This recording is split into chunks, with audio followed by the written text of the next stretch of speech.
Welcome to the Jock Market Power Hour for this week's AT&T Pebble Beach. I'm Rick Gaiman. That right there, that's Joe Idoni. Joe, happy Wednesday. Yo, what up, buddy? Excited to do this again. Power Hour IPO close. We got another week, another event. Let's roll. The chat is open. Here we go, says orangutan trade salesman. Joe, what do you think an orangutan trade? What trade does an orangutan have? How does that work exactly? You know, this is the right app for a trade salesman, but I don't know what the orangutans are going for per share in the Jock Market. Chad Eckert, welcome. Let's build a portfolio. What up, we're certainly going to be doing that. And Donnie Baseball, happy Pebble Week. Donnie, back at it again. Joe, before we jump into this week in AT&T Pebble Beach, we've realized, this continues to grow. What we've been doing over the course of the past couple weeks, getting integrated, playing Jock Market. We still have a lot of new people, and we welcome them. And we really want to focus on strategy, how the app works, and ways that these people can win some cash. Totally, yeah. I mean, we were talking about it before we went on here that it's become, to many of us who've been doing Jock Market now for a couple months, it's become just normal and a normal thing that we're into every week. But we don't want to lose sight of those who are joining us for maybe the first time, testing out the waters here. And we want to make sure that we provide a little insight on how this thing kind of works. Yeah, so what we're going to do is before we even jump into this week or last week, because there's a lot I want to talk about, Joe, I'm actually going to have you share your screen and walk us through one of your trades. So this is going to accomplish a couple of things. We're going to go through an actual buying process, or bidding process, I should say, because we are currently in the IPO phase, and we are in IPO until about 9 p.m. Eastern time. So this is your opportunity to bid on the golfers that you like for AT&T Pebble Beach at 9 o'clock or around 9 o'clock. The IPO phase is going to close, and any of those winning bids are going to be allocated as shares into your portfolio. And then that's when live trading starts, which we'll talk about at the end. But Joe, you're going to walk us through a buy or two and describe to people before I share your screen. You do this every week where you kind of buy like one share leading into this phase just to kind of bookmark golfers. Is that right? Totally. So what I like to do is, you narrow down your player pool, so to speak, or the guys that you are targeting for the upcoming week. And I like to start, this IPO, like you mentioned, closes at 9 p.m. So this price is going to continue to tick up and up and up until 9 p.m. And then it closes, and whoever has the right price at that point is going to be allocated those shares. So what I like to do is kind of build a list of players within the app. So I'll buy one share of some guys that I'm targeting. That way it will show up kind of all in one screen, and I will see those. And that way I can increase my offer. I can increase my share amounts as the time goes on without having to scroll, importantly, through I think we got 162 guys in the field this week. So without having to scroll through all those guys, because the last 5 minutes, as you know, and as people who've been doing this know, can get very frantic. So without having to go all that, trying to find a guy, this way it kind of keeps it all in one spot for you. It makes it nice and tidy. I absolutely love it. And I see the comments. Donnie Baseball says, hey, Jock should add a bookmark or a favorite feature. Absolutely agree. That is a lot of the feedback that we have sent over. And also Orangutan Trade Salesman, back at it again, says, is shorting of players in the cards. Those are the two biggest feedback items that at least I've given. The best way to make those things happen, continue to play. Continue to make trades, continue to support it, allows Jock Market to make any updates, to make improvements, to add sports, to add states and countries. And who knows, if you support it, good things happen. Joe, let's kick it over to your phone here. Okay. And I want you to kind of describe, so let me make sure I do this right. Boom. All right. This is Joe's screen. That's his iPhone. Isn't it amazing we've been able to do this? So this is the lobby that you have on Jock Market, right? Exactly. So what I'm going to do first, obviously, is click the AT&T Pebble Beach Pro-Am Market up here in the top left. What that's going to do is essentially bring you your list of players and coordinating prices. So you see here at the top right now, you have Patrick Cantlay, who is the betting favorite in this field. $8.51 already. $8.51 already, and we still have roughly 40 minutes to go until IPO close. So I assume that he closes the favorite this week. And you can go down the list and sort of look at guys. What I like to do, and I've mentioned this before, is I create a target price that I'm looking for every single player in the field.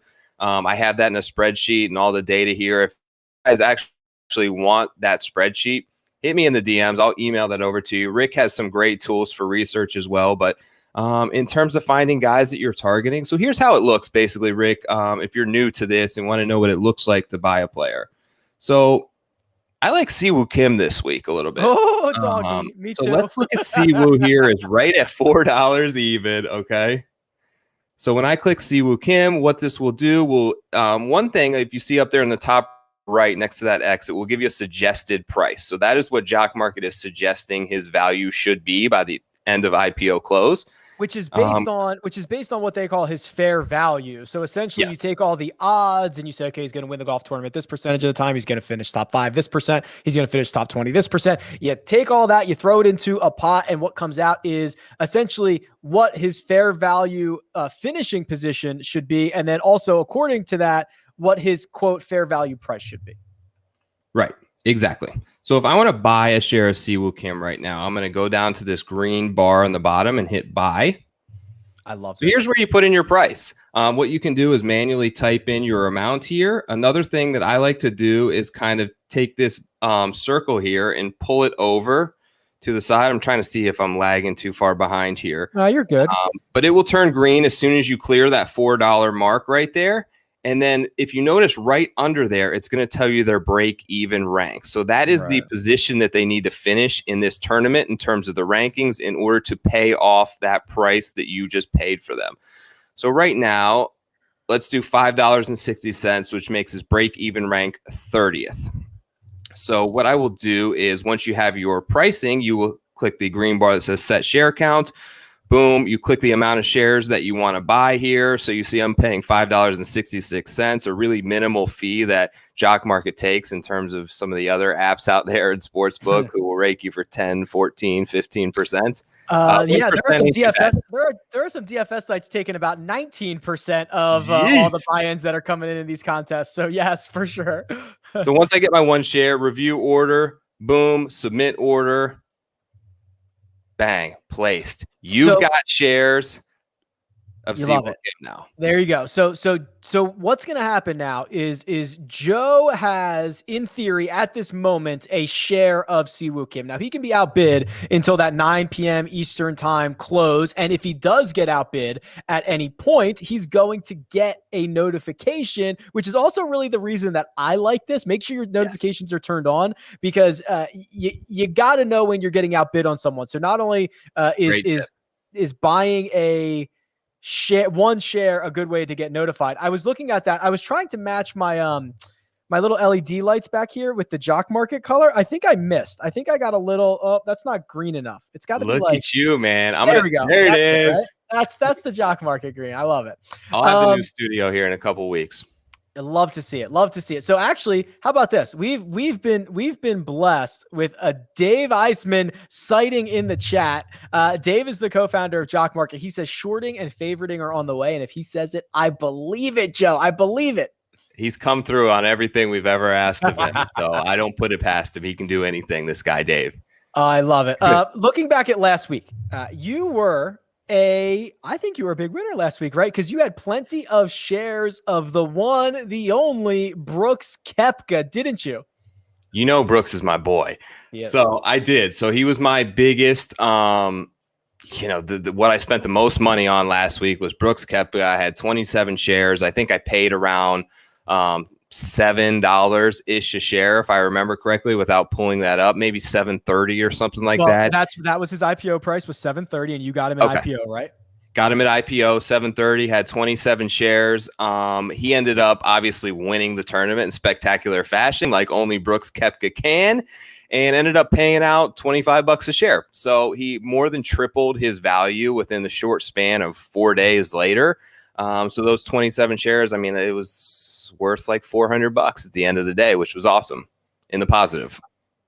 Absolutely right. There's a couple of questions about IPO history. Well, I have IPO history on RickRunGood.com. So that's what we're showing right now is you can go through and you can sort through essentially every cash market that's ever existed on Jock Market. I've free, got right, the Rick? data here. Absolutely free. Yeah, it's under PGA Tools. Go to free tools. It's under Jock Market. Best place to find it. So Joe is absolutely right. Brooks Koepka closed last week at $7.30. His 4 days later, his share price was $25 a pop, $17.70 worth of profit there. A couple of other big movers. Xander Schauffele was expensive, $10.25 in IPO, but he paid out $20 a share by the time things were all said and done. And then here's the big mover. Here's the one of, I think he was the biggest mover of the week last week. Let me just confirm that.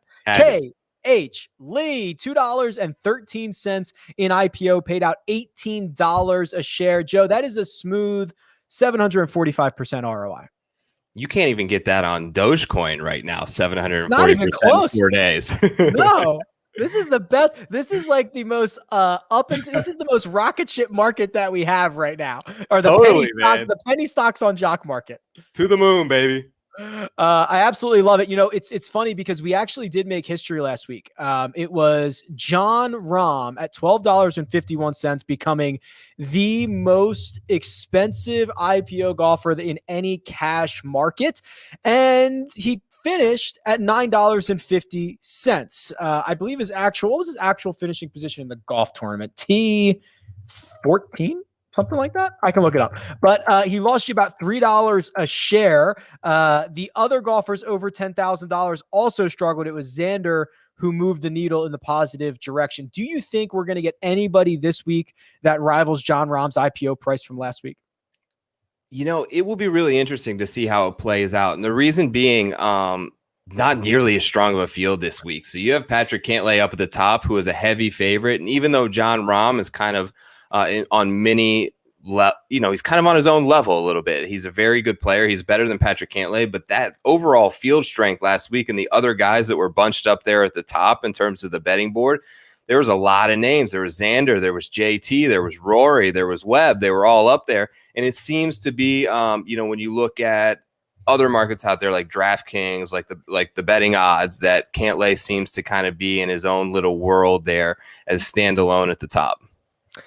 It is going to be interesting because the fact that we have like kind of one stud here makes me think that we might break 1251 tonight. I don't know. I think Chad makes a really good point in the chat. He says DJ would have beat that. I mean, Dustin Johnson was in this field Monday night. He withdraws. He was a historically short favorite. He was 4-1. Some places he was 3.5-1 to win this golf tournament, which is absolutely bonkers. I'm glad, Joe, that I did not have to make a decision on if I was going to have to bet Dustin Johnson this week or not. Oh, there was no way I was going to bet him. I can't go 3 or 4-1. But the thing about Cantlay that's interesting is we have a little history of this happening. So if you go back a couple of weeks to the Amex tournament, there was a heavy favorite in that field as well who happened to withdraw when Jon Rahm sort of pulled out midweek. All of a sudden, Patrick Cantlay vaulted up the odds board. I think he closed highest IPO that week at $10 a share. And if you remember right, he made that ridiculous Sunday run of like a 61 or a 62. It was the course record, I believe. Yeah. Yeah. It ended up paying out $20. So even though he was clearing away the favorite that week and was the highest guy in IPO, still doubled his price. Very much similar situation this week with the DJ withdrawal. So I wouldn't be scared to go back to Cantlay as a heavy favorite. All right, well, I think it's time. We are about 30 minutes or so from this IPO closing, and I want to start looking at the pricing for this week. And I'm going to give you a first glimpse from our tool here, our live data tool into the Jock Market. And it is indeed Patrick Cantlay, who is the most expensive golfer at this current moment. He is $8.51. If you are new, what does that really mean? Well, because of the guaranteed share payouts, which I'm actually going to run across the bottom of the screen right now so that you can see. So the golfer that finishes ranked first on the Jock Market is going to earn $25 a share. It's going to go down to 20 for second, 18th for third, and you can see them down at the bottom there. Because of an $8.51 IPO price, that essentially means if that was his final price, he would need to finish 15th or better to pay for himself, Joe. Now, of course, I think a lot of people will speculate that he will finish 15th or better, and that is why I certainly do not expect this share price to stop at $8.51. Absolutely. Yeah. It's going to, if you're new to this, these next 25, 30 minutes here are quite electric, and you're going to see a ton of changes go down. One thing to keep in mind is just because you see him at $8.51 doesn't mean you have to bid $8.52. If you really like Patrick Cantlay and you want to place a bid on him, put the amount that you're willing to pay. So if you're willing to pay $10.50 for him, you can put in that amount of shares. Should he close lower than that, and this is an important thing to note, is you put your fair price down. Should he ended up closing at $10 per share and you bid $10.50, you're only going to pay $10 per share for him. So whatever price he closes at, that's what you pay. Those 50 cents per share will be returned right back into your account to allocate elsewhere. But make sure you don't, if you put down 852 right now, you're going to get outbid. Put down the fair price that you're willing to pay for Cantlay and you're willing to pay for these guys. And then you're going to just sit and watch and hold on tight the last 5 minutes. If you are sure that Patrick Cantlay is going to finish inside the top 5, you'd be willing to go up to $15 a share. That's the payout for the 5th place position. And he would break all ties of anyone except Paul Casey, because Patrick Cantlay is the second projected player. So what happens is if multiple guys tie for a specific position, the nod, the advantage goes to, or the tiebreaker goes to the guy who was ranked higher before it starts. So Cantlay would only lose a tiebreaker to Paul Casey, which we've seen, Joe, in the past couple of weeks. That's a valuable thing to know. Absolutely. Yeah. The pre-rank comes in huge. You will see that under each player. Basically, there's a ton of ties in golf, not in first, but there could be 6 guys tied for 5th place this week. And your difference is going to be $15 a share, all the way down to the guy who finishes technically 11th is going to pay $10.50 per share. So what is the player who's going to be rewarded that $15 a share? It's the guy whose pre-rank coming into the event was highest. In this case, you have Cantlay, you have Paul Casey, you have Daniel Berger. So if they end up tying and finishing position with one of these guys way down the board who has a great week, they're still going to pay out more than them based on that pre-rank. Daniel Berger at this moment is ranked 2nd in IPO. He's $7.50. And then here we get a course horse right out of the gate. Jason Day. I don't know about you, Joe. If you would have asked me on Monday, I would have said, like, I'll spend all the money for Jason Day. And then as the week went on, I've just gotten colder and colder on Jason Day. I look at the weather. It's cold. It's going to be like 55 and windy. There's going to be a little bit of rain. He actually said he likes the amateur portion of this event because it gives him time to read his putts, check his lie, right? Like really grind over some of these shots because the rounds are 6.5 hours long. No amateurs. Like I don't know what to expect from Jason Day, and I need you to either talk some sanity into me or tell me what's going on here. So I'm torn, and this is why. I bet Jason Day, but that was when he was 35-1. He's not anywhere near that now. He's below 20-1 after the DJ withdrawal. All these odds sort of plummet. He became sort of the popular pick of the week. And I'm scared about it now. I love the number that I got, but he's changed up his entire bag. So he's got a whole new bag full of clubs. I saw a couple of weeks ago, he was working through 6 different manufacturers or something like that. He had no idea what he was going to put in the bag. Joe. I have 7 different manufacturers in the bag. Like that's like me. But you don't have 7 different sets of irons you're taking to the range with you before you. No, I do not. Yeah. So it's just interesting. I feel like he's tinkering. I feel like he's searching a little bit, trying to rekindle a past flame. But, we talked a couple of weeks ago or even last week about it. There was, we talked about Spieth, right? We brought him up on the show. And I said to you, is this a buy low spot for Jordan Spieth? It turned out it was. You're getting Jason Day. This isn't necessarily a buy low spot because he's a popular pick this week. But had he been coming in good form, he could arguably be one of the favorites in this field. And I feel like you're getting a little bit of a price break there. I'm not so sure. I'll be interested in monitoring his price over the next 20 minutes or so and see what he comes out at.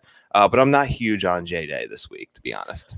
Okay, we are definitely going to see how that goes. There is a great question here from Bernie, who was also in my live chat earlier. So thank you, Bernie. So he says, when Cantlay says 851 right now, that means that is the lowest bid currently that would qualify for shares. Are there people with higher bids? So no, right? 851. If you go and bid something higher than 851, you'll bump his price up to 852, and then someone could outbid you. But 851 is the current high bid for Patrick Cantlay. That would give you, quote, shares for now. I don't know of a better way to describe shares for now. We'll see how they actually come out. And then Ryan wants to know from you, Joe. You've got one pick.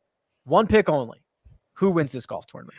This is tough for me because I've got a lot of guys that I don't feel great about, but I have said this a lot. I love this kid, Cameron Davis. I like the way he plays. I have rooting interest in him. He was 40-1 when I grabbed him. I think he's 30-1 now. Is this the best setup for him? Maybe not, depending on the shorter courses, because he hits it a long way. Love how aggressive he plays, and we've seen kind of these Australian players play really well in the season. California swing as we through these events off the coast of California. You get a little bit of wind, you get some of this cold, wet, damp weather. I like Cameron Davis. That said, I was a lot more confident about my picks last week because this thing kind of feels wide open to me, Rick, this week. Well, I'm so glad you said that. And Austin in the chat feels the exact same way. And I feel the exact same way. He says it feels like a good tournament to sprinkle down low. I agree. I told you, I think before we went hot, that when DJ withdrew on Monday, I immediately bet Berger and Cantlay because my book hadn't moved on it yet. So I was like, okay, I'm just going to take this built-in value. And then I just went long shots. I just think this thing is completely wide open. So I want to go down to the bottom of the pool here. Let's just start on page 4. Page 4 might be pretty ugly. The penny stocks, baby. These are your penny stocks. I mean, Will McGirt, he's made an appearance on this show before. Pat Perez is $1.60. Michael Kim's made 3 out of 4 cuts. He's back, baby. Michael Kim is $1.47. Let's see. We've got Bo Van Pelt. He made a cut last week. John Daly, you know people are going to bid on John Daly. He's $1.06 right now. This is the first time he's ever been in a cash market. I guarantee you people are bidding on John Daly. So we've talked about this before, and this is kind of the beauty of this app is you can play it so many different ways. So you can play it with these guys that are $1, $2 a share. And if one of them happens to come inside the top 20 this week, you're paying off huge. That's where we see the biggest return in ROI. You mentioned it last week with KH Lee, was like $2 a share, ends up finishing. These are where these massive jumps are. Now, that said, the safer plays, if you're willing to spend a little more money, are probably the guys at the top because they have a higher floor, right? They're not going to just I don't see any situation where Patrick Cantlay misses the cut this week or really finishes outside of the top 40.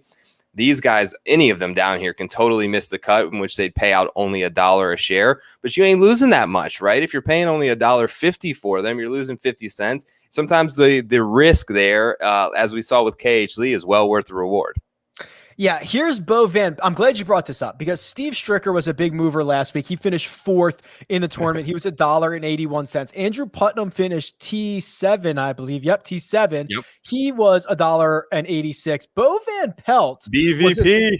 $1.08. He finished T30. So you're not kidding when you're like, listen, if this guy gets to like T22, you have made like 5 times your money on these penny stocks that we've been calling them. And the fact of the matter is you only have a certain amount in your account, right? You can buy a lot more shares of Bo Van Pelt and John Daly and JJ Henry than you can of Patrick Cantlay this week. Okay, moving up the bottom here. So we're still on page 3. We're entering the $2 mark. Stuart Sink is here. He was a winner this fall at the Safeway Open. He was he hasn't played as well recently. Last time we saw him was Waste Management. Actually didn't do too bad. He lost you 8% ROI. I'm trying to find some other names here. We have a Jim Furyk sighting. We've got Chris Baker, who I think is going to be popular this week. And then old friend Harry Higgs is back in the field. He's at $2.25 at the moment. Are anybody in this range moving the needle for you? I actually like Harry Higgs a lot this week. He played well here last year. I just think his upside is there. And there's another guy there right down under him who we've seen some quality returns on the past couple weeks. Not only that, he's a former champion here, but he slayed the dragon a few years ago. Let's talk about TPJ, man. Oh, wow. Okay, hold on. I just refreshed, so I'm trying to find $2.09 a share. I think it was 2 weeks ago where he was the leader, I believe, in ROI for the week. Yeah, here he sort of has an affinity for early season California events. Yeah, 400% ROI at the Farmers last week, made a cut at the Waste Management. I don't know, man. Coming back to a place he loves, right? Yeah, and here are the 4 times that he lost you money.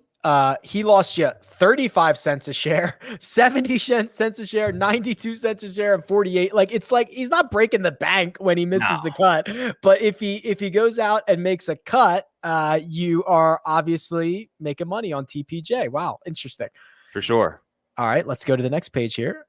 I got out of whack because I sorted wrong. Okay, so here we go. So I'm going to scroll down here. So we're entering $2.50. We're entering. Oh, Harry has already jumped up a quarter, so he's at $2.75. Here's the guy everybody wants to talk about.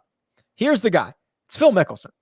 I have him currently at $2.99. Joe. Yeah. I can simultaneously say, if I was ever going to play Phil, it would be right now. I still don't know if I can do it. I see Chad's comment there because he already knows that I'm big on Phil this week. Look, for me, this is just one of those spots for him. And I feel like the biggest thing with Phil Mickelson, and the reason you can't pay attention to form with him so much, is the bottom line. When he tees up in most of these events, his course management tends to go out the window and he plays reckless. And I feel like in his mind, I've said this before, that he thinks everything has to go right. He has to hit his bombs. They all got to be in the fairway. He's got to get it tight. This is one of those places I feel like is just different for him. And I noticed that when he sort of beat Paul Casey here a couple of years ago. The course history is unworldly. A first, 2 seconds, and a third in the last 5 years, which is unbelievable. This is some of the smallest greens on tour all year at Pebble Beach. Obviously, Phil's short game hasn't been great lately, but he understands these nuances and where to miss on Pebble, I think, just as good as anybody. And I just trust him in this situation at this event. He doesn't have to hit driver. He can hit these knockdown shots under the wind. I think that inside of him is this confidence that he doesn't have to be perfect this week like he may other weeks. He can bring his A-, his B+ game and still compete and still top 5. I love Phil this week. I have a 60-1 ticket on him. If he stays anywhere around $2 to $3 a share, I will be heavily invested in Phil Mickelson. Now that could all come crashing down. I understand that. You are sick. Everyone's told me that. I've tested this take out on a couple people, and they all told me I'm crazy. Listen, I as I said, if there was ever a time to open my wallet for Phil Mickelson, it would be right here. I'm still going to keep it closed, but I'm excited to see how it pans out for you, Mr. Joe. The one guy down here that certainly perks my ears up is Nate Lashley, and he's now $3.18. He might have just jumped up. I haven't refreshed in a moment, but what I like about him, he was like 5th in strokes gained approach last week at Phoenix. We've seen him get hot at times, and not only when he went wire to wire at the Rocket Mortgage a couple years ago, which, by the way, when Nick Taylor went wire to wire here last year, that was the last time somebody did it. And then the time before that was Nate Lashley. So these are the last 2 guys to go wire to wire on the PGA Tour. But we've seen him have 6, 8, 10 whole stretches where he just gets unconscious. I wonder if he can keep it going this week in a really, really, let's be real, weak field. It's a tough field. I think it's wide open. He's someone at $3.18 that I would be looking into. Joe, I want to get your thoughts on this real quick, because this is awesome. Here, hold on. I have a chat here. This would make my heart warm and fuzzy. So it says, I wonder if you can talk Jock Market into running a contest for season long that works based on FedEx Cup standings. So I don't know if it would be FedEx Cup standings or whatever, but the idea, could you imagine a season long Jock Market where you could buy, sell, invest in guys over the course of the week? Like, okay, I know Masters is coming up. Let me start getting my like Freddie Couples shares, or like, I don't know how you would do it, but like, it would actually, the logistics are probably impossible, but how fun would that be? It'd be awesome. Dave, are you still here? Dave, are you here? Yeah, no, that would be very cool. I think the concept of being able to add, it's just like, we all love betting futures, right? And trying to catch the books sleeping on a Masters number when we see a guy peaking and maybe starting that run up into a tournament.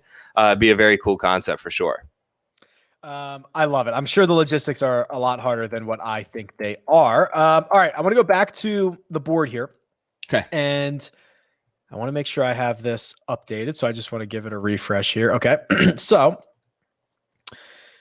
Nate Lashley has already increased in price a little bit. He's $3.60. So as we get into the $4 range, this is where you start to see Matthew Neesmith. He was your 18-hole co-leader last week. James Hahn, if he just wants to play his final 8 holes at even par, he gets to win the golf tournament. Doesn't want to do that last week in Phoenix. He's $4.09 as well. Here's a name, Harold Varner III, $4.50. I think as we go along here, HV3 is not going to finish at $4.50. He's a pretty popular golfer. And what did you bid? What did you bid on Siwoo earlier tonight? I bid $5.50, I think it was. Okay. Yeah. So then you are still currently the high bidder on Siwoo. Still have that share. Yep. Okay, because he's $4.58 right now. But of those names or anybody else here, whether it's Sam Burns, Henrik Norlander, Ricky Fowler, are you going to be targeting any of these guys this week? Yeah, well, I think the guy that sticks out the most to me in there is Sam Burns, right? He's just got so much upside and potential. I have written down here 40% ROI the last 4. That's a great level of consistency when you kind of average that out. And you've been a big proponent of this, of Sam. Sam Burns has the ability to go low at any point, and he can almost lap the field in certain rounds of his. If he can just string that together, one of these weeks, he's on the precipice of that PGA Tour victory that I know he's looking for. I don't know if this is the best setup for him, but he's playing good golf. It's Sammy ceilings, baby. His ceiling is unbelievable. He is, so the stat that I've been parroting all week is this one. So he's played 10 rounds in 2021. Of those 10 rounds, 4 of them, he has gained at least 3.5 strokes on the field. That's insane. To put that into perspective, the only other guys who have done that are Justin Thomas, Xander Schauffele, and Siwoo Kim. And Siwoo Kim has won a golf tournament. So that certainly goes a long way. It's just the floor is really low for him too. He'll have 1 bad round or 9 really bad holes. Otherwise, I love Sam Burns. I will tell you this, as much as I'm a big data guy, I know you are too, Joe. I really trust Mark Immelman, who is on site this week, and he sees these guys play week in and week out. And he was telling me yesterday, he's like, I love Sam Burns, but he hits the ball with too much spin for Pebble Beach. He said the guy hits it so hard, so high, these greens are so small, and they pitch front to or back to front. He's going to spin everything off these greens. And Absolutely. I was like, crap. I was like, that's why Mark is smart and understand. But I still, whether it's this week, whether it's next week, whether it's some point, I just love the ceiling on this kid. He's unbelievable. I'm super stoked to see how it plays out over the course of the next couple of weeks. Absolutely. And you're right about the greens being so small and all sloping back to front. We saw guys, I can remember back to the US Open where guys were ripping it mid green and it comes ripping right off the front edge and down a little slope there. One of the reasons, going back to why I like Phil this week, because I can remember when he played Paul Casey and he was hitting these little knockdown 6-7 irons, 3/4 shots that were staying under the wind, because he understands that, and he understands that in order to get it to the back pin locations, if they're located on the back of those greens, you've got to sometimes take 1-2 clubs more, knock it down a little bit, 3/4 swing, and take some of that spin off of it, or else it's going to come all the way back down to the front of the green. So experience plays a factor here. We see that in the course history number. There's a reason why guys consistently play well at Pebble Beach. And I expect this week to really be no different. I know the setup is going to be very tough. I saw some mentions that they're using the US Open tees and Spyglass. They ratcheted up the difficulty as well. Some weather, it looks inclement coming through the weekend, and I think Friday maybe, the last I checked. So we could see some tougher scoring this week. I fully expect that. And I think so too. I didn't see, you know what I wanted to bet? I wanted to bet the winning score prop. I didn't see what it was ended up being, but this has been a very consistent 17 or 19 under par every single year for the last 5 years. Without amateurs, you could get ratcheted up. They made it like about 100 yards longer because you don't have the infrastructure that's there. So I agree. I think there is some opportunity for this to play a bit more difficult. We are about 10 minutes out from this IPO closing. So I'm going to put this up down here at the bottom. So, IPO is going to end just before 9 p.m., 8:57, 8:58, something in that range. And I want to give us an update on the highest priced golfers at the current moment. And of course, Patrick Cantlay still atop the mountain here. $8.85. Daniel Berger has broken through $8. He's at $8.45. And then Jason Day and Will Zalatoris, the only 2 golfers over $7 at the moment. There's your Cam Davis guy. I Cam know. Davis, the 5th most expensive golfer at the moment, even higher than Paul Casey. Let's talk about Eesh. Paul Casey. Yeah. Coming back from Saudi Arabia, DJ says, I'll take some R&R. I'll take some time off. I'm not going to play this week. No problem for Paul Casey. He is en route and he's playing. Yeah, I think he's in good form. Obviously, you mentioned coming off the win over there in the Middle East, coming over here to a place that he seemingly plays every year. I know that typically he enjoys the. It seems like he's just such a nice guy and enjoys the pro-am aspect of this. I know that he's got a partner that he seems to get along with very well and a very joking and seems like an awesome guy to play around the golf with if you're an amateur, Paul Casey. But look, I think he's playing awesome this week. I think that he's going a little bit overlooked, and I would rate him as probably the second guy in the field. I rank him higher than Berger this week, so I'll be interested to see where he closes. Well, and he is number 1 in the pre-rank, which is what we talked about is so important. He breaks all ties. So if he ties for 7th, with 5 guys, like he's getting the edge on every single one of them. We saw that, I think it was at Farmers a couple of weeks ago. There was like 5 guys for T2, and it made a huge difference who those pre-ranks were. Now, Joe, before we let you really dive into this, I can tell that there's a lot more looking at the phone. There's a lot more checking out what's going on. What's going through your brain right now? Do you have targets? Are prices moving? What are you thinking about?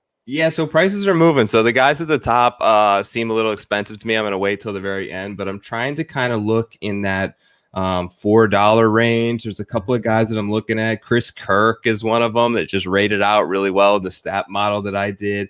If you followed me this week, I love me some Alex Noren, so I'll be interested to see where he closes at. Rory Sabatini is a guy that really burned me last week, but it was really that first round, right? He played terrible the first day, came out guns a-blazing in that second round. I think went like 7 under, missed the cut by 1 on the number, and had he made that cut last week, I think would be a lot more popular in DraftKings and be a lot higher price, and the odds would be higher because he's coming in good form. So that try to look to attack that range. But as you know, these last 5 minutes are hectic and you just kind of see what you can grab at some point. All right. So for the next 5 minutes, we are basically going to let Joe do his thing. So Joe is going to go crazy. Right. I hope. And he's going to bid on whatever he wants. And then we're going to catch up with Joe and see what kind of shares he got. And we're going to talk strategy about how this event is going to play out afterwards, because once 9 p.m. hits or once we get through this IPO phase, we're into live trading, and there's 2 courses this week, and there's certainly strategy involved. And I got to tell you, fellas, Sal knows that we are just 5 minutes out approximately. I don't know the full time of this closing bell, shutting down the IPO phase. Sal in the chat. Thanks for showing up, bud. So here we go. To put this into perspective a little bit, and I want to make sure that I get all the latest data here. So I'm going to refresh our tool, and we're going to look at the highest priced golfers. We're going to see if we can break another record this week. Remember, it is Jon Rahm's record to beat. The most expensive golfer that we've ever seen in the IPO phase was just last week. He was $12.51. We now have a 2-horse race at the top of this jock market. Both Patrick Cantlay and Daniel Berger are $8.90 a piece. So they certainly have a ways to go to get themselves to that 1251. I don't think they'll get there. Maybe you guys will prove me wrong. But the way that plays out, so $8.90, what do they have to do to earn you money come Sunday afternoon? Well, $9 would be a finishing position of 14th. So essentially at $8.90, anywhere from 14th or better is going to make you money. Anywhere from 15th to worse, is going to lose you money. So those are your targets, and you can use those numbers to determine what price you want to bid on these golfers. A little bit further down the list, we've got Paul Casey at $7.50. Will Zalatoris has passed Jason Day by a quarter. Course history buff Kevin Streelman. He's not going to get a chance to play with Larry Fitzgerald this week, although Larry Fitz was on site. He played in the charity match on Wednesday, is currently $6.55. Streelman, that is, not Larry Fitz. That would be pretty cool if Larry Fitz was $6.55 in the jock market. Not the case. So what are you asking Kevin Streelman to do? You're asking Kevin Streelman to finish 24th or better. That's been a lock for like the last 5 years. He's like 17th or better every single year for the last 4 or 5 years for Kevin Streelman. So looking at it, that seems to be a pretty good value at the moment. I want to refresh this here as we kind of come down the stretch. I know everyone is heads down. This is when the comment section really quiets down, because I know everybody's looking down at their lap. They're trying to figure out what their bids are. Those notifications are going off, and it is Patrick Cantlay that has separated himself from Daniel Berger, $10.54. So just like that, $1.60 a share, Patrick Cantlay has increased. He is now out ahead of Berger, Paul Casey. Will Zalatoris has cracked through the $8 mark, and there is still a golfer that I see at $6.01 named Jordan Spieth that is just hanging. Ooh. And I got Joe's attention. Jordan Spieth just hanging here. My argument was, if he can carry over the momentum this week from last week, I think he can do it. If we were going anywhere else, if we were going to Torrey Pines, I'd be really worried. We're going back to Pebble Beach, where he has had a ton of phenomenal success. He returned you 341% on your money last week at the Waste Management by finishing T4. He closed at $3.40. So Jordan Spieth is certainly there. A little bit further, we're seeing some love for Howard Varner III. He's up to $5.56. We're seeing some love for the crazy psycho Peter Malnati and Chris Kirk, who Joe mentioned earlier, is now over $5. We are minutes away, maybe 1, maybe 2 from this IPO closing. If you have not joined Jock Market, this would be a really good time. If you haven't used the code POWER20 for your $20 deposit bonus, now would be a pretty good time. It'll get you a couple of shares of whoever the highest priced golfer is. And at this point, it's Patrick Cantlay, who is at $11.05. He's making a run at John Rahm's number from last week. He's trying. He's working hard. He's trying to get up there. So what does Patrick Cantlay have to do at $11.05? Well, he has to finish 9th or better. 9th or better for Cantlay will make you money. We've got a couple of golfers over $9. Casey, the number 1 overall pre-ranked golfer, has moved to $9.01. I'm still shocked to see that Cameron Davis is the 6th most expensive golfer. $7.30 at the moment. Joe loves him. Joe's been talking him up. Maybe that's what's driving the price up as well. And Francesco Molinari right behind at $7, coming off of back-to-back top 10 finishes. Come on, baby. Close. I got some stuff. We are potentially seconds away from this closing. Joe is actually begging for it to close right now. Joe is begging for the Jock Market to close. It is not as of yet. And it is Patrick Cantlay who continues to extend. $11.75 at the top. I don't think he's going to get to John Rahm's number from last week, because this close of IPO is imminent, but he is almost certainly going to be the most expensive golfer on the slate, and he's going to have to finish somewhere in probably the top 8 to pay for himself. Jordan Spieth still at $7. Francesco Molinari, 7 flat. Kevin Streelman, 7 flat. Zalatoris catching a bit of steam here at the end. Max Homa at $6.51. And we're closed.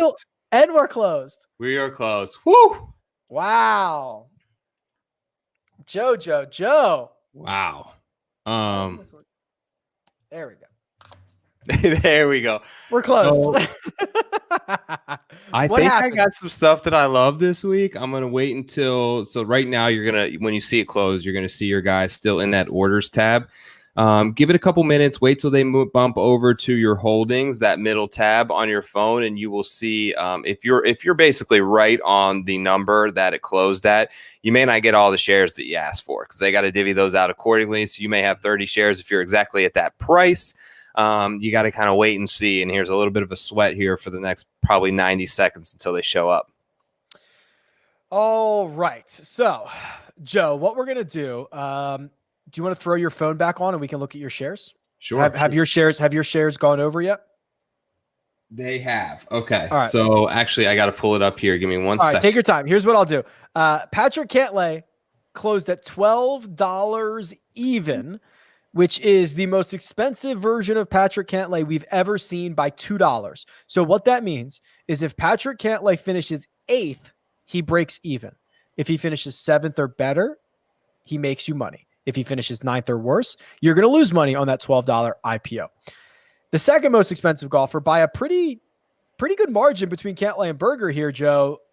Daniel Berger, $9.81. I don't know what I expected, but I don't think it was a $2.20 margin is what I was expecting.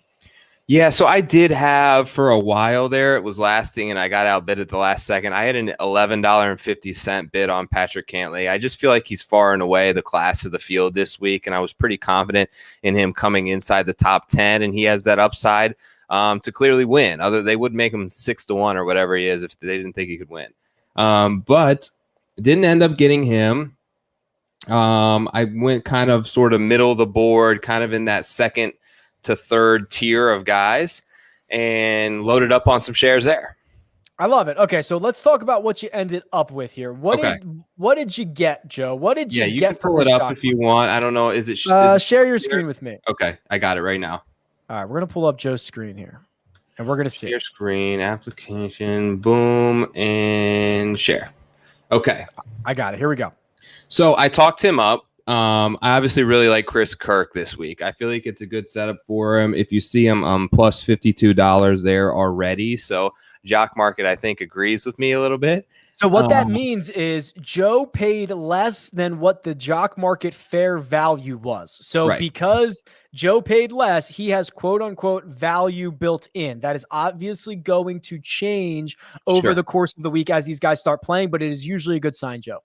Yeah, so you see I paid $5.06 for him, and right now they have him valued at $7.17. So a little bit of a nod there. Mark Hubbard's a guy that I really like. Was high on him last week. He, I believe, was first-round leader at the Waste Management. Tends to play these shorter courses really well. I believe he's a San Jose State guy, which is right about an hour up the coast there from Pebble. So some familiarity with this region. Just it kind of fits his wheelhouse and his mold, and I'm not afraid if it gets a little muddy and mucky out there at Pebble that he's going to sort of mail it in this week. Sabatini, went back to Sabatini. Yes, you did. Okay. I talked about it, got in at $5 a share there. I just feel like he has some pretty good upside for me. And then my favorite pick, like I talked about. Oh my God, he scrolled down and Spieth and Phil both appeared. Oh my God. Okay. This is you guys out there. This is your fault. I didn't want to take either one of these guys. They were too cheap, and I was forced into it. You guys baited me into both of these. But Alex Nord, let me talk about Nord. I like Alex Nord. I really like Nord. I like the Euro guys here. He plays great in California. He was at Farmers 2 weeks ago. So there was a really long course and a really short course, right? There was the north that was really short, the south that was really long. He played that north one and shot a 64 and was first round leader there. Then he got to the big boy course and kind of faded over the week. We're back on a shorter California coastal track. I expect him to play well. Spieth, Rick, I'm blaming you on this one. You talked me into this price. I didn't quite get the amount of shares that I originally had, so I lost some at the last minute. But Phil, I did. I got to tell you on Spieth. So I'm in a lot of one and dones. I actually rolled out Spieth in some one and dones, which is like super scary. But yeah, I'll tell you what. Well, I hope you are very right on this come Sunday, and we can talk about this next week. Like, dude, Spieth made you all that money because I will also be in a good position as well. But Phil Mickelson, 30 shares of Mr. Phil Mickelson, who I think went for what do you go for $5? Is that what I see? Yeah, $5 a share. I had my target on him that I was willing to pay a $5.50. So he came in under that for me, even though you're seeing some value. Obviously, I'm higher on him than Jock Market was this week coming in. Roll the dice on Phil. I'm willing to do it. I'm making my stand here, and I could be made into a fool by everybody this week, but I'm willing to take that stand with my guy. And then one of your guys, I know you like you some Kramer Hickok. He's just seemed, I was kind of scrolling down looking for someone really cheap in that $3 range. I know he's been playing good golf. I know he's hitting a ton of fairways, which is important out here because it's pretty much hit a fairway and get a wedge in your hand. And at $3.10, I feel like he has some upside should he make the cut and hopefully finish inside the top half of those who make the cut 35th or better. And he will pay off some good dividends there. I love it. He's a good driver of the golf ball as well. Okay, so now, I mean, IPO is over. So now we're in the jock market's not over. This isn't over until Sunday Yeah. because you can live trade throughout the course of the week. And I actually think weeks like this, Joe, are so interesting because we've got two courses, and we have two courses that, Yes. depending on the type of weather that rolls in, they could play really like Pebble could be the easiest course in the world. Not Mm-hmm. for me, but for the pros. And it can also be incredibly difficult. It's very exposed. If the wind starts to kick up, you're in big trouble. So this is a really good opportunity to know who's playing what course on what day. And I think there's opportunities to make money on it in the jock market. Absolutely, yeah. So pay very close attention to that. If the wind kicks up, you want your guys on spyglass. It just seems to have a little bit more of a barrier from those Pacific Coast unpredictable gusts that come in off Pebble. These guys are all really good, right? They're good in a consistent wind. If it's 15 mile an hour and it's constantly blowing between 15 and 18, they're really good. That ain't going to affect them. When it all of a sudden out of nowhere kicks up to a 26 mile an hour gust, that's what messes with these guys. That can happen at Pebble Beach. That's its prime. Besides having really small greens, that's the primary defense of the golf course in terms of keeping the scoring down. So if, like you said, pay attention to your stacks. Your guys are going to play one course on Thursday, one course on Friday. If you see some adjustments and some value and your guy comes out really hot, but he ends up playing Pebble on Friday and the winds are ratcheted up, may be a good spot to sell at a higher price if you think that he's going to go down the following day. That's the beauty of this app. When DraftKings, as soon as this first tee is in the ground, you're locked into your lineup. You can't do nothing about it. Your bets are in. There's some live cash out options out there on some apps, but for the most part, you're locked into them. This is fluid. You can continue playing on the jock market until late Sunday afternoon when this thing closes down. And it's 4 days of fun, man. It's awesome. So what I really encourage everyone to do is, no matter what your golfer shot on Thursday, no matter what they shot on Friday, look at what everyone else did. Literally strokes gained. So if the average score at Pebble on Thursday is 77 because the wind kicks up and everybody gets their butt kicked, and your guy shot a 74 and he's probably two over, that's still amazing. That is still really good compared to the rest of the field. So, and it can go the opposite way as well. Your guy could shoot 2 under, but if the field average is 4 under, those are some extremes, but keep that in mind. And then after 2 rounds, let the dust settle, right? Figure out where these guys are at. There's going to be some strokes gain data, at least 1 round for each one of these golfers. You can be able to figure it out. And Joe, we are getting the 36 hole cut. So then everybody's going to move back to Pebble Beach on Saturday for the final 2 rounds. And listen, they don't call it moving day on the PGA Tour for nothing. I swear every single Saturday, these guys start freewheeling it. The guys that go out early seem to put up numbers. Those to me have been targets for buy low opportunities. Watch them fly up the leaderboard over the course of the weekend and see what happens. Absolutely. It's golf, right? It's variant as they come. You see in this, like when we watched the Super Bowl last Sunday, once Tampa Bay sort of got that lead, the game was over, right? That game was over in the second quarter, probably. Golf's a different story. Anything can happen. We saw with Brooks last week. I think he was down 6 heading into the back 9 and ended up winning the tournament. Like, there's water out there. There's the Pacific. There's not like water lakes in play, but you have the coast is right there. There's trouble lurking at different spots in Pebble. And there's birdie holes. Like you said, there's eagle holes on these par 5s that are relatively short. You're going to see people move up and down that leaderboard constantly. So if you have a player that you feel like can get hot and has a 61 like Patrick Cantlay did in them, hold him. And vice versa. If you got a guy up there who isn't the best player, but he's performing really well at the moment, but maybe he's doing it all with putting, or he had a chip in, or a little bit of magic beans that got him the score that he got, you can look to sell at a good point when you think that he's going to come back down to earth at some point. That finish last week, my God, it was chill, man.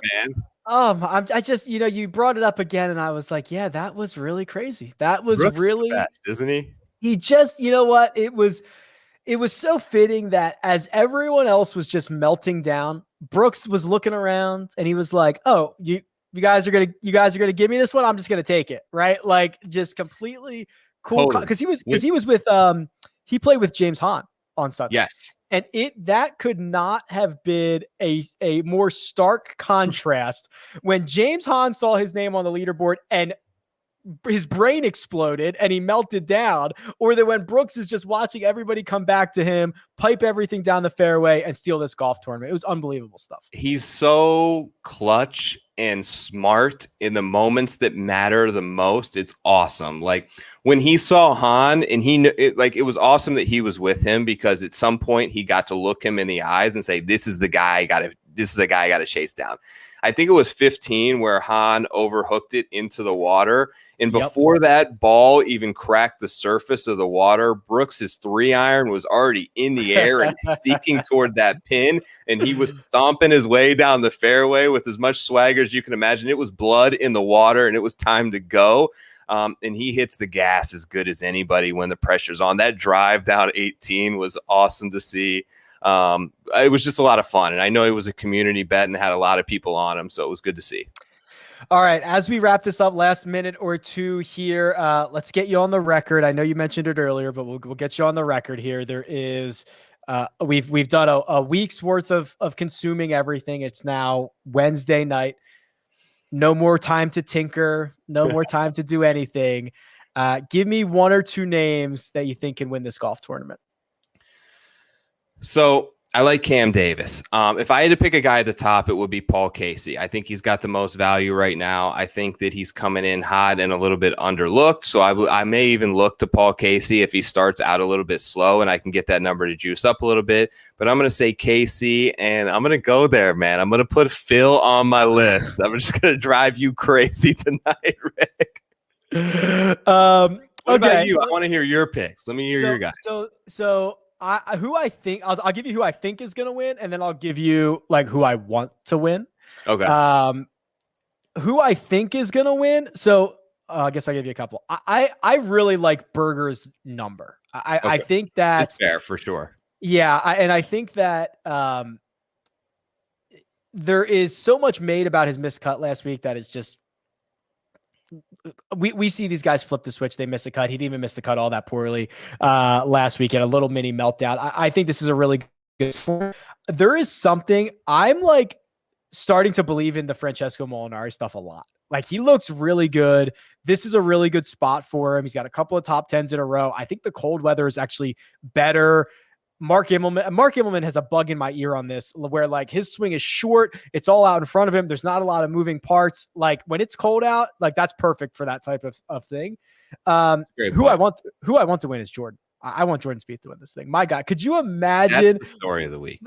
If he wins this golf tournament, golf is at a new level. Like already with how deep it is now, just inject Jordan Spieth back into all these top players, and we get to talk about him every single week. It's going to be phenomenal. And he's not going to win it. He's not going to win it fairways and greens. He's going to win it like a madman. He's going to do the craziest stuff to win it. Yes, exactly. That's you're right. It would be like peak golf, because we had obviously Patrick Reed 2 weeks ago was just incredible stories, which you can't make stuff like that up, and then him closing the deal last week with Brooks with a furious comeback and sort of a return to the throne, as you could say. And then if we can get Jordan, man, it's just so good. Like at this point, everyone's rooting for him. When he had Saturday, when he had the point sort of going after he sank the putt, it was like, you have to smile and you have to feel something at that point for the guy, and you want him to get it back. And Chad sent me a bunch of stuff from his presser today, and he sounds like he's in a great place finally mentally, where he was very open about it. And he talked about, look, I was saying before that I was close and I wasn't close. Now I really genuinely feel like that, and I'm trying to be more open and honest with myself about where my game's at, and I just want to get back to where it was. And he's working hard, and you want to root for him, and it'd just be great to see him. It'd be a great story for golf, and I hope you're right. Joe, it's been fun as always. We got a couple of comments tonight about features. Hey, when's it coming to our state? When's it coming to our country? Is shorting going to be available? Is favorites coming? The one solution to make all that stuff happen, Joe? What's that? Just support the app, play, grow the community, allow the app. I mean, this literally launched in the summer, In like in the June. middle of a pandemic with no sports. Like that's insane to me. So this is so much in its infancy. The way to get improvements, the way to get things that you want is to play and support it. And I don't think there's anything else we can do, right? Just support it. Absolutely. They're working on more sports. I know MLB is coming. I know NHL is coming, but golf itself just lends itself so perfectly to this type of platform where you've got 4 days of action there, and you can buy and sell, and you don't have to be totally hooked throughout the night. You can pop in and pop out. It's just awesome to see what they've done. I'm excited for them, and just stay tuned, man. It's all coming. Get your popcorn ready. That'll do it for this Jock Market Power Hour for the AT&T Pebble Beach. If you have not downloaded and deposited yet, you're absolutely insane, but use the code POWER20. It'll get you a $20 deposit bonus on us. Good luck this week. That right there, that's Joe Idoni. You can follow him on Twitter at TorPix. You can follow me at RickRunGood. This has been the Power Hour. Good luck. Thank you, guys. Peace.